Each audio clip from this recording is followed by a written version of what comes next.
Hi, I'm Thembeka from Yizocom. She became more famous when she joins pioneering South African music group that became one of the most successful band out of the country back in 90s.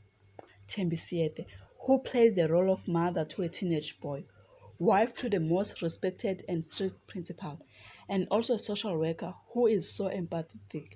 She has stolen the heart of many people through her incredible talent as a musician, presenter, and actress. We have known this beautiful lady back in days of her music career.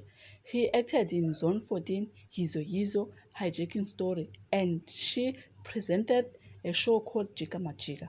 Now she is rocking our screen Zanzi love soapy called Gomorrah. Back in her days, she was a lady with her own style.